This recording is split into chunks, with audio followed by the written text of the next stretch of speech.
తెలంగాణ మంత్రివర్గ విస్తరణకు ఏర్పాట్లు చకచకా సాగుతున్నాయి. 2 నెలల తర్వాత పూర్తిస్థాయి మంత్రివర్గం కొలువు తీరబోతోంది. మహబూబ్నగర్ జిల్లాలో గతంలో రెడ్డి వెలమ సామాజిక వర్గాల నుండి ఒక్కొక్కరికి అవకాశం ఇచ్చారు. జూపల్లి కృష్ణారావు ఓటమి చెందగా గత కేబినెట్లో మంత్రిగా పనిచేసిన లక్ష్మారెడ్డికి ఈసారి నిరాశ ఎదురైంది. ఆ జిల్లా నుంచి నిరంజన్ రెడ్డికి కేబినెట్లో చోటు కల్పిస్తున్నారు. అదే జిల్లా నుంచి బీసీ సామాజిక వర్గానికి చెందిన శ్రీనివాస్ గౌడ్కు మంత్రి పదవి వరించింది.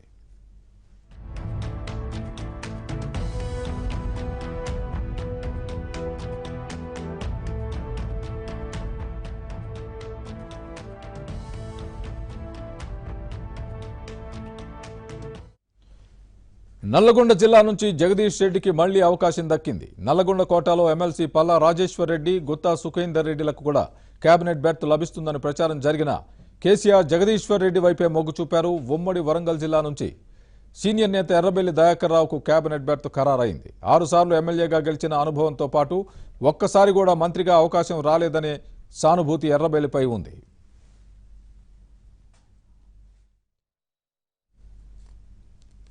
కరీంనగర్ నుంచి ఈసారి కొప్పుల ఈశ్వర్కు మంత్రివర్గంలో చోటు దక్కింది. మొదటి నుంచి పార్టీలో కీలక నేతగా ఈశ్వర్ ఉన్నారు. వాస్తవానికి గత ప్రభుత్వంలో కేసీఆర్తో పాటు ఉప ముఖ్యమంత్రిగా పనిచేసే అవకాశం వచ్చినట్టే వచ్చి చేజారిపోయింది. ఇప్పుడు ఆ కల నెరవేరుతోంది.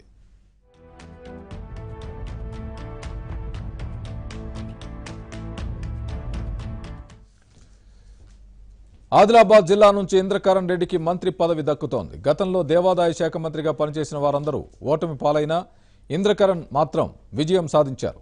నిజామాబాద్ జిల్లా నుంచి యువ ఎమ్మెల్యే వేముల ప్రశాంత్ రెడ్డికి అవకాశం దక్కింది. మొదటి నుంచి కేసీఆర్ ప్రశాంత్ రెడ్డి తండ్రికి మంచి స్నేహం ఉండడం కూడా ఆయనకు కలిసొచ్చింది. హైదరాబాద్ నుంచి ఇప్పటికే మైనారిటీ వర్గానికి చెందిన మహమూద్ అలీని మంత్రివర్గంలోకి తీసుకున్నారు.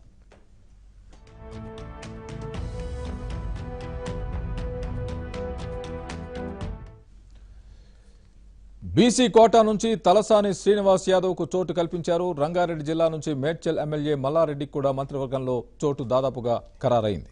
సామాజిక సమీకరణతో పాటు జిల్లాలో ఆర్థికంగా బలమైన నేత కావడంతో ఆయనకు కలిసొచ్చింది. 10 మందితో జరపనున్న విస్తరణలో 6గురికి కొత్తగా అవకాశం కల్పిస్తున్నారు. మరో 4 గత కేబినెట్లో పనిచేసిన అనుభవం ఉన్నవారు.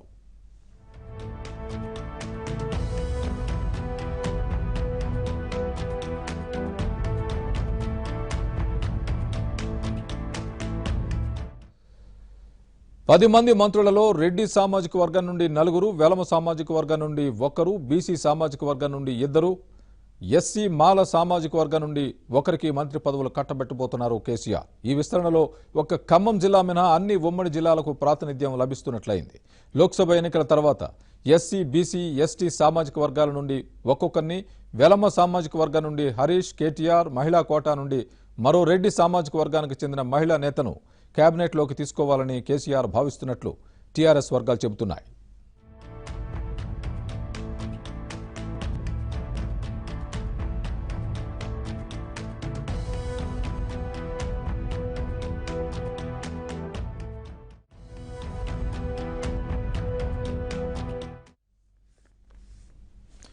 తెలంగాణ కేబినెట్ విస్తరణకు సంబంధించిన మరిన్ని వివరాలు మా తెలంగాణ బ్యూరో ఇన్ఛార్జ్ నవీన్ అందిస్తారు. నవీన్, ఈసారి మంత్రులుగా అవకాశం దక్కించుకునే వాళ్ళు ఎవరెవరికి ఏ శాఖలు దక్కనుండే అవకాశం ఉంది?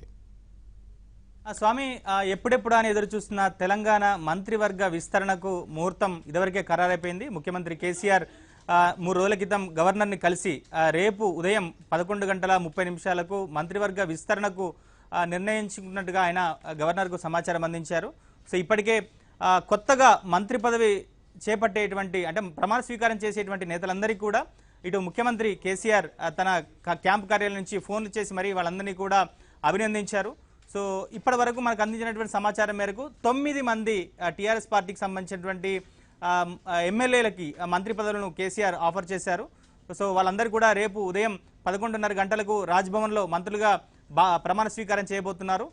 దాంట్లో ఈసారి కొత్త వ్యక్తులకు అంటే గత క్యాబినెట్లో చోటు దక్కనటువంటి వాళ్ళకి కేసీఆర్ ఈసారి ప్రముఖంగా వాళ్ళందరికీ కూడా అవకాశం కల్పించినటువంటి పరిస్థితి కనిపిస్తుంది. దాదాపుగా 6గురికి ఈ అవకాశాలు కల్పించినటువంటి పరిస్థితి కనిపిస్తుంది. 3గురికి అంటే గత క్యాబినెట్లో పనిచేసేటువంటి 3 నేతలకు ఈసారి మళ్ళీ మంత్రి పదవులు అప్పగించారు. సో దాంట్లో జగదీశ్వర్ రెడ్డి, ఇంద్రకరణ్ రెడ్డి, తలసాని శ్రీనివాస్ యాదవ్ ఈ ముగ్గురు కూడా మంత్రులుగా కేసీఆర్ క్యాబినెట్లో గత క్యాబినెట్లో పనిచేశారు. వీళ్ళ ముగ్గురికి కూడా మంత్రి పదవులను కేసీఆర్ రెన్యువల్ చేశారు. ఇక కొత్తగా మంత్రి పదవులు అంటే రేపు ప్రమాణ స్వీకారం చేయబోతున్నటువంటి 6 నేతలు ప్రశాంత్ రెడ్డి, నిరంజన్ రెడ్డి, మల్లారెడ్డి, ఎర్రబెల్లి దయాకర్ రావు, కొప్పుల ఈశ్వర్, శ్రీనివాస్ గౌడ్. సో ఈ 6 రేపు కొత్తగా మంత్రులుగా ప్రమాణ స్వీకారం చేయబోతున్నారు. అంటే ఒక్క ఖమ్మం ఉమ్మడి ఖమ్మం నియోజకవర్గం ఉమ్మడి ఖమ్మం జిల్లా మినహా మిగతా అన్ని ఉమ్మడి జిల్లాలకు రేపు జరిగేటువంటి విస్తరణలో ప్రాతినిధ్యం దొరికినట్టుగా మనకు చెప్పుకోవచ్చు. మొత్తానికైతే ఇటు సామాజిక వర్గాల సమీకరణాలు అలానే ఉమ్మడి జిల్లాలకు సంబంధించినటువంటి ప్రాతినిధ్యమే కావచ్చు, ఏదైతే ఈ నేతలకు సంబంధించినటువంటి విధేయత, వాళ్ళ లాయల్టీ, ఉద్యమ అనుభవం అన్నింటినీ కూడా కేసీఆర్ బేరీజు వేసుకుని వాళ్ళందరికీ అంటే ఈ క్యాబినెట్ కూర్పు చేసినట్టుగా మనకు తెలుస్తుంది. సో దాంట్లో రెడ్డి సామాజిక వర్గానికి సంబంధించినటువంటి 5 నేతలు, ఎందుకంటే గత క్యాబినెట్లో 6 కేసీఆర్ అవకాశం కల్పించారు. సో ఇప్పుడు పోచారం శ్రీనివాసరెడ్డి స్పీకర్గా ఉన్నారు. సో 5 రెడ్డి సామాజిక వర్గానికి సంబంధించినటువంటి నేతలు ఎవరైతే నిరంజన్ రెడ్డి కావచ్చు, ప్రశాంత్ రెడ్డి కావచ్చు, లేదంటే మల్లారెడ్డి కావచ్చు, జగదీశ్వర్ రెడ్డి కావచ్చు, వీళ్ళందరికీ అంటే ఇంద్రకరణ్ రెడ్డి కావచ్చు, ఈ 5 నేతలు ఉన్నారంటే మొత్తం మీద రెడ్డి సామాజిక వర్గానికి సంబంధించి స్పీకర్ పోను 5 ఈ క్యాబినెట్లో ఆ స్థానం లభించినట్టుగా తెలుస్తోంది. ఇక వెలమ సామాజిక వర్గానికి నుంచి గత క్యాబినెట్లో 3 వెలమ సామాజిక వర్గం నుంచి ఉన్నారు. సో జూపల్లి కృష్ణారావు ఆయన ఓటమి చెందారు, హరీష్ రావు, కేటీఆర్ ఈ 3 కూడా వెలమ సామాజిక వర్గం నుంచి ఉన్నారు. సో ఈసారి జూపల్లి కృష్ణారావు ఓటమి చెందిన తర్వాత ఎర్రబెల్లి దయాకర్ రావుకి ఉమ్మడి వరంగల్ జిల్లా నుంచి క్యాబినెట్లో బెర్త్ కన్ఫర్మ్ అయింది. ఇక హరీష్ రావు, కేటీఆర్ విషయంలో మాత్రం ఇంకా నిర్ణయం తీసుకునేటువంటి పరిస్థితి కనిపిస్తుంది. సో వచ్చే లోక్సభ ఎన్నికల తర్వాత ఇద్దరి నేతలకు అవకాశం ఇస్తారనేటువంటి చర్చ జరుగుతుంది. ఇక గత క్యాబినెట్లో ఉప ముఖ్యమంత్రి పదవి వచ్చినట్టే అంటే కేసీఆర్ ముఖ్యమంత్రిగా ఉప ముఖ్యమంత్రిగా కొప్పుల ఈశ్వర్ ప్రమాణ స్వీకారం చేయాల్సి ఉన్నప్పటికీ కూడా చివరి నిమిషంలో కొప్పుల ఈశ్వర్కి అవకాశం దక్కలేదు. ఆ తర్వాత జరిగినటువంటి విస్తరణకు కూడా కొప్పుల ఈశ్వర్కి అవకాశం దక్కలేదు. అయినప్పటికీ కూడా ఆయన పార్టీ విషయంలో ముఖ్యమంత్రి కేసీఆర్ విషయంలో లాయల్టీగా ఉండడంతో ఈసారి ఆయనకు మంత్రి పదవి లభిస్తున్నటువంటి పరిస్థితి కనిపిస్తుంది.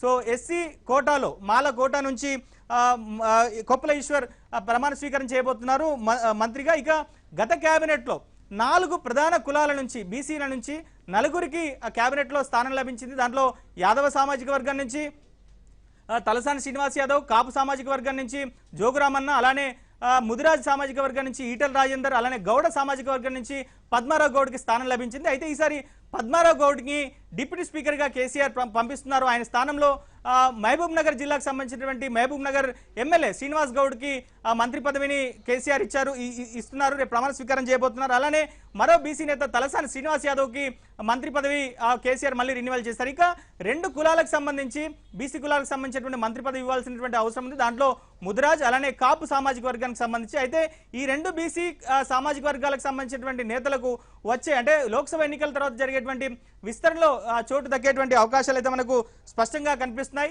స్వామి, ఇప్పటివరకైతే ఇక క్యాబినెట్ ఎప్పుడు జరుగుతుంది, ఎంతమంది ఉంటారనే దానికి ఒక సస్పెన్స్ అయితే వీడిపోయింది.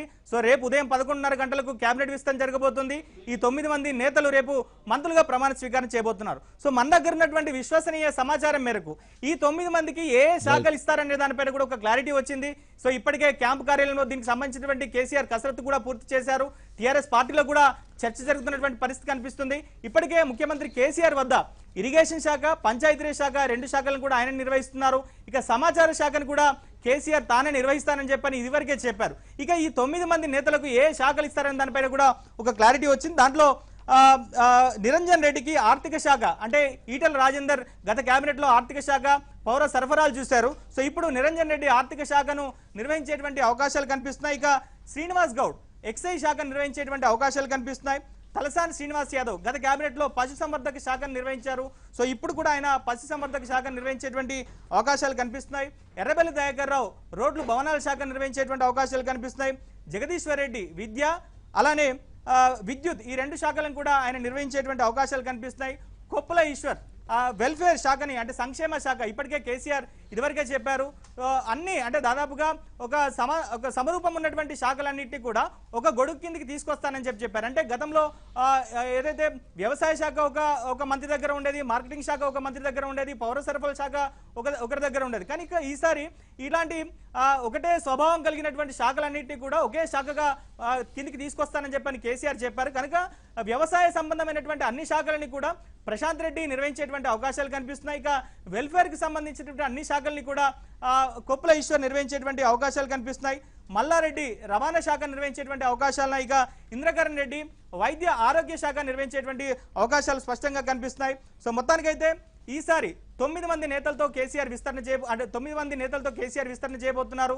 లోక్సభ ఎన్నికల తర్వాత మరో 7గురితో విస్తరణ జరిపేటువంటి అవకాశాలు కనిపిస్తున్నాయి. సో దీంట్లో ఎస్టీ సామాజిక వర్గం నుంచి, అలానే ఎస్సీ మాదిగ సామాజిక వర్గానికి సంబంధించి, వెలమ సామాజిక వర్గం నుంచి 2 నేతలు, అలానే మిగతా కమ్మ సామాజిక వర్గం నుంచి కూడా మరో నేతకు, అలానే మహిళా కోట కింద మరో నేతకు వచ్చే లోక్సభ ఎన్నికల తర్వాత జరిపేటువంటి విస్తరణలో చోటు దక్కేటువంటి అవకాశాలు అయితే కనిపిస్తాయి. ఇప్పటికే జీఏడీ నుంచి ఏదైతే ప్రమాణ స్వీకారం చేయబోతున్నటువంటి 9 నేతలకు సమాచారం అందింది. ముఖ్యమంత్రి కేసీఆర్ స్వయంగా ఫోన్ చేసి వాళ్ళందరికీ అభినందించారు. సో వాళ్ళ కుటుంబ సభ్యులందరినీ కూడా రేపు ఉదయం 10 గంటల లోపుగా రాజ్భవన్ కు చేరుకోవాలని చెప్పేసి కూడా ఆహ్వానాలు అందించేటువంటి పరిస్థితి ఉంది. Swami right Naveen, thanks for the update.